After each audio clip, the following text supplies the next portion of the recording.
Insiders podcast. We are back every 2 weeks, and today we have Nick from Wine Owners, Jonathan from Bottlebooks, and of course, Laurie from Oushinery. We have three big headlines, topics to chat about today, and why don't we just dive right in? The first topic is international trade. It was this week, China came out and said that they were going to put more duties on Australian wines. There has been in the last few weeks, well, this was going back before, but in the last few weeks, they announced a delay on any European US tariffs. Tariffs are, of course, not exactly tech, but tariffs get in the way of tech, or they're perhaps a problem that tech can help solve. Nick, I'm going to go to you first.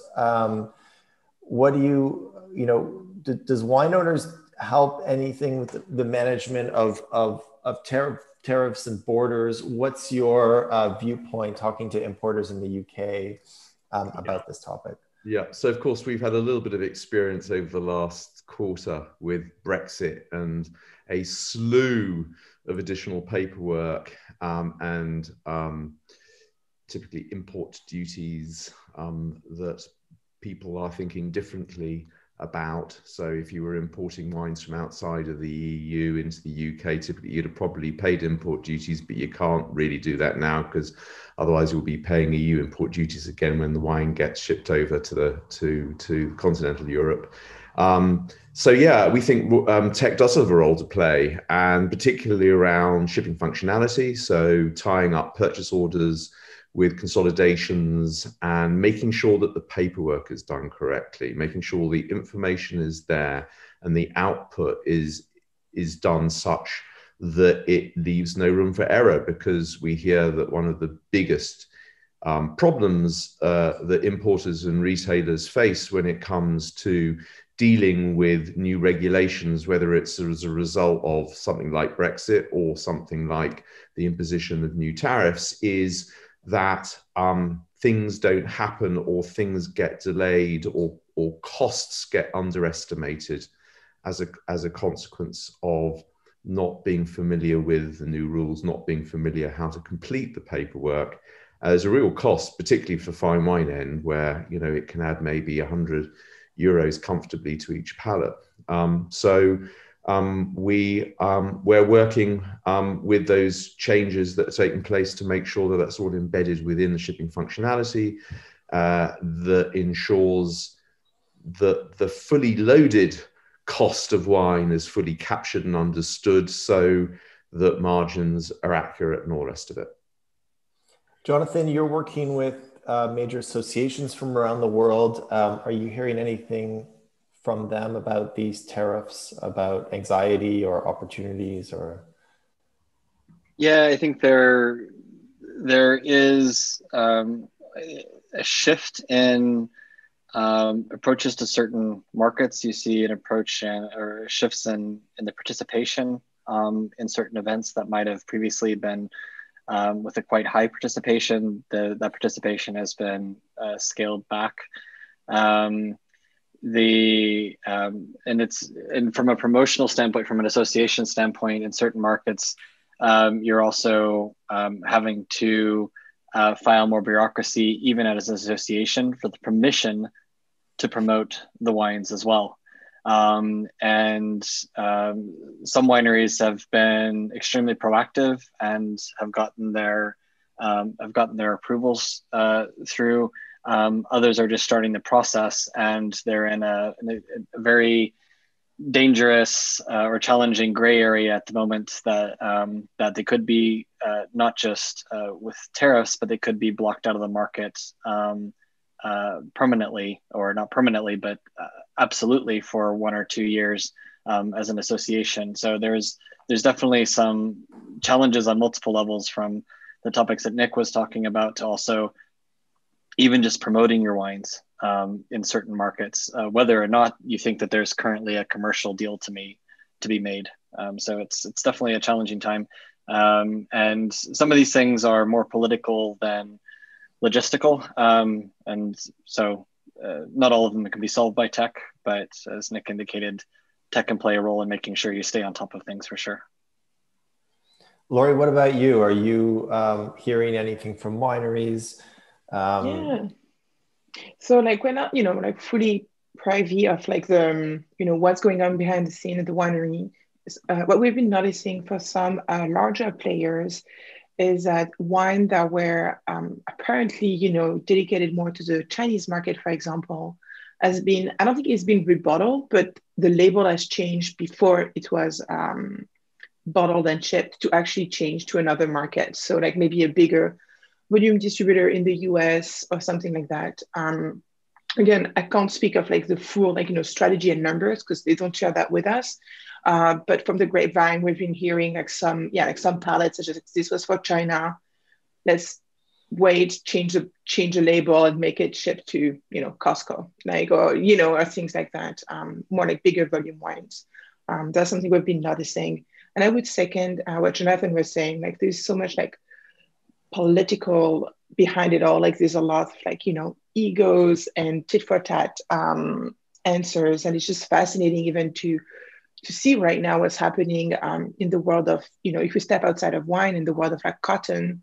And then right now, if you Google I know they don't have Google in China, but if you search for H&M in China, like it would return 0 results, right? Like it's just this kind of like power that it's really hard to anticipate that can affect the wine industry in ways that, even a month ago, I wouldn't even have thought that's even possible. And just like everything is possible with, countries like China and technology. Like they have a really good grip on what technology can do, for better or for worse. And what about that tension of building technology that can scale globally, that isn't country specific, but somehow countries can come in and impose regulations, tariffs, and suddenly make everything try to be local again.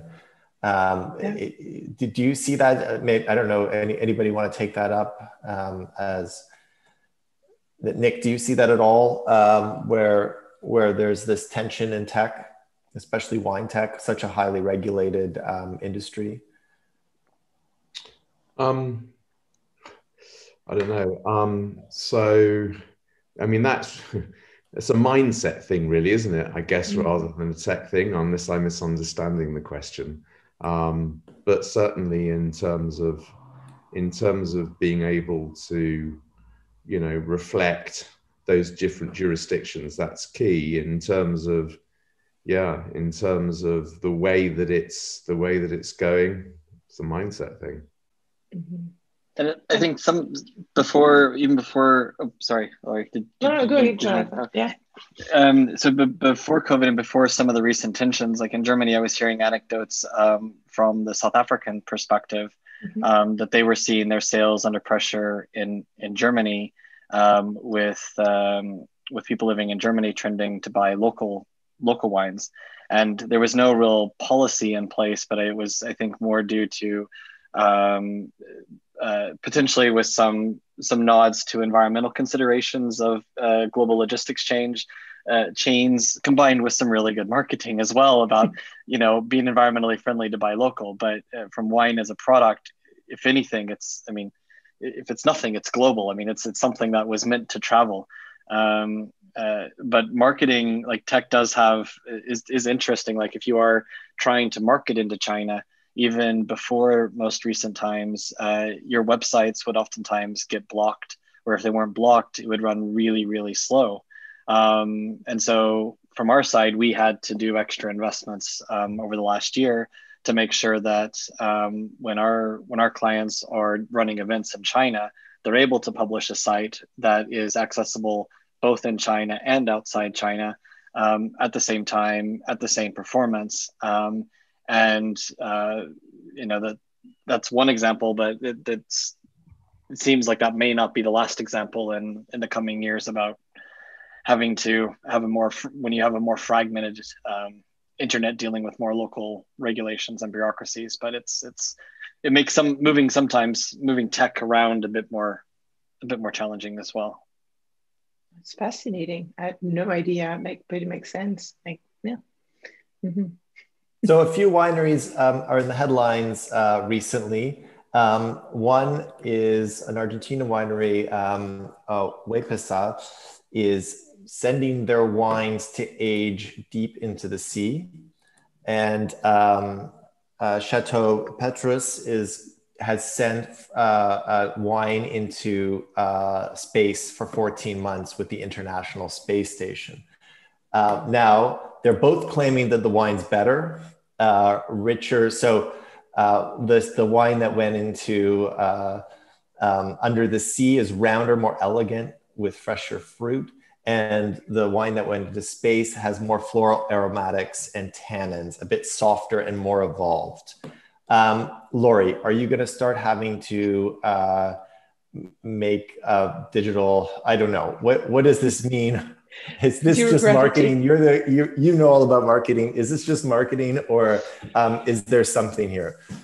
I haven't had a chance to taste it, so I'm gonna say most likely a lot of marketing, especially probably like the space one. I mean, Elon Musk and Tesla and SpaceX is all very hot right now, getting a lot of headline, and it's almost like let's just like jump a bit, on that like excitement. It definitely is like novel, right? Like when you share that article with me, you're just like, whoa, this is like unexpected, random, but it's just like really fun. So I really think it's a marketing ploy, but it's at the very least, I would imagine like it maybe helps consumers like remember even how wine is made. I think sometimes we forget, we're so deep in the industry.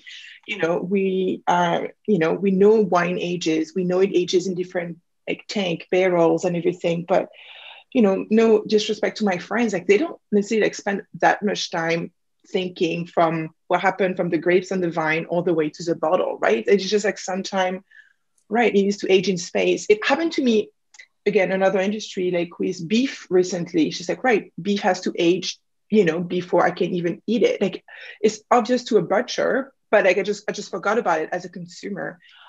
So if anything, I hope it like kind of like brings a bit of a spark of like curiosity to even like, so how is it done otherwise? And then for the one under the sea, I recall having read a couple of years ago, I think it was in Japan, like whiskey that was being aged under the sea. So it feels like this is less novel in the world of wine. And the whiskey claim also were interesting. But in any case, I haven't had a chance to taste it. But at the same time, sign me up. Like I love this kind of marketing. I would love to try it. Nick, in your fine wine adventures, have you encountered a sea-aged wine? It is in fact quite a thing. I do recall something along these lines in terms of shipwreck wine many years ago.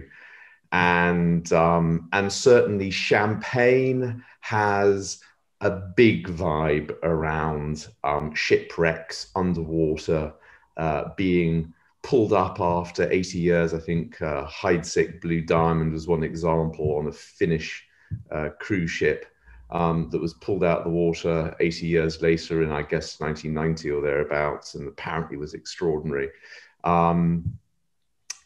But, I think everybody can experience this because there is a champagne house called Leclerc Briand, who is making quite big waves with some really very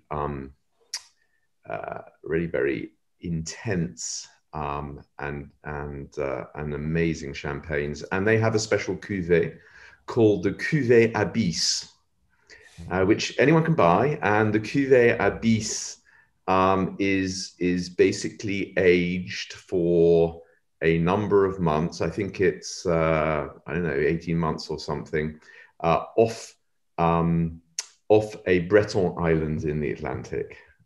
So there's definitely a history, as Laurie was saying, of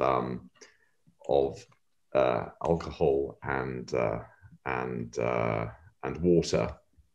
And I also gather that this isn't the first time in South America that people have tried to age things underwater. There's the case going back three or 4 weeks ago, I think, of kegs of beer being aged under the sea off Argentina, and apparently they got nicked. So when they went down to pull them out again, they weren't there anymore, so they had to report it to the police. And I think had tech played a part in terms of making sure that they were properly inventoried, that they had their barcodes attached, that they were using special stock that was able to withstand the sorts of humidity that you would expect to see in a warehouse and presumably under the sea, then, maybe with RFID tags on them, then that would have been all right. I don't know about the space station and Chateau Petrus. I don't know whether it would have been cheaper and easier just to stick them on a ship and send them over to the US, which is sort of how they prematurely age most of their wines in the US. And I suppose the truth of the matter is that nobody ever drinks Petrus anyway. But if they were, I'm sure the secondary market value of Petrus with International Space Station strip labels and no doubt the extraordinarily high tariff barriers between the International Space Station and the US would put a real dent in the secondary market price. Jonathan, what about you? Would you prefer the space station or the deep sea wine? Well, I think we have to add both values now to Bottlebooks, so you can select how your wine was aged. but I remember when I was younger, wanting to get those stone aged or stone washed jeans. So I mean, being able to have innovative ways to age your products. It's I guess it's not only in the wine industry or beef industry, but it's also in the Levi's industry. Yeah, certainly very clever. So last week before our podcast, before we started recording our podcast, we talked a little bit about perhaps doing something on Clubhouse. And Clubhouse is a new social media network. It's a bit exclusive, sort of iPhone only. But there is a growing wine community on there. And since then, Stevie Kim of Vin Italy fame wrote an article about Clubhouse and the buyer, touting that this could be a great way to connect, especially in these times. Laurie, I think you know the most about this. Why don't you tell us what's up? Should we be on Clubhouse? So I got invited to Clubhouse. I was checking in February 7th. So pretty recently, we're recording this on April 1st. And I'm surprised by how much I love it. Obviously, I've been hearing about Clubhouse and different technology podcasts outside of wine.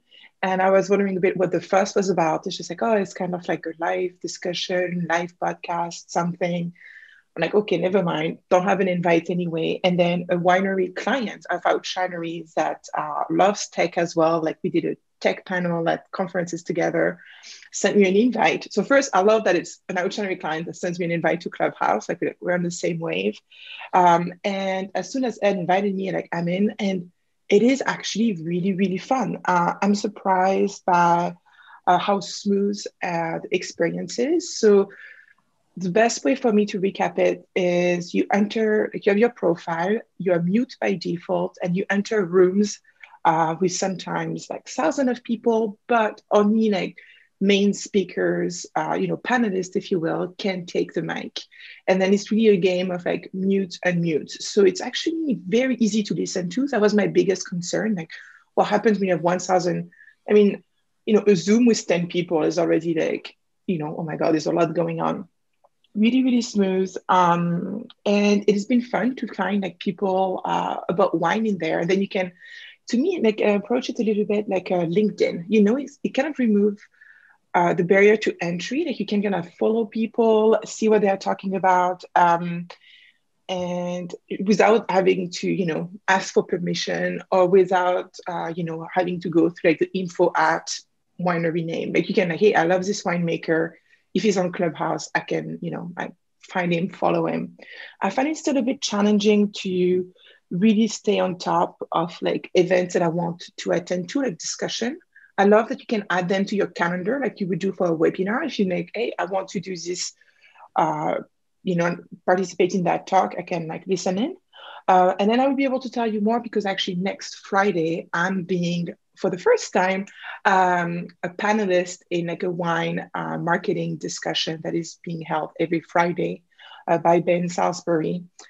So I'll know more, like not so much from listening in, but participating. And I'm very excited about it. It's very convivial. And the fact that there is no video, it also feels, more like spontaneous as well. Like you don't get caught up so much like, oh, like, how do I look? Or like, is my eyes going in weird places? Like none of that is happening.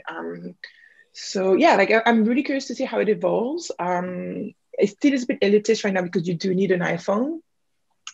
So I can see this being a problem, but I'm sure they're working really hard on an Android version. But sometimes like even get into the habit, like, we are recording a podcast like right now, but I get into work and like, oh, do I listen to a podcast? So let's see what's on Clubhouse. Literally I'm just have these two options, and it's been really fun to tag along. Like it can be about startup, it can be about wine, and starting to really like follow people that I want to hear more of. I think you have to be a bit proactive, otherwise it can be very distant. So I'll report more. Like I'm really like just new to this, but the barrier to entry technology-wise is incredibly low. Like that's really impressive.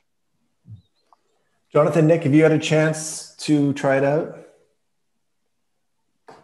I haven't tried it out. I've read about it. I certainly see it as part of a bit of a trend towards more closed communities. So in the UK, we've got a platform called guilds.co, which is again the same sort of thing where people who are interested in a particular subject matter create essentially a sort of a closed version of Facebook or effectively a closed version of LinkedIn groups, really.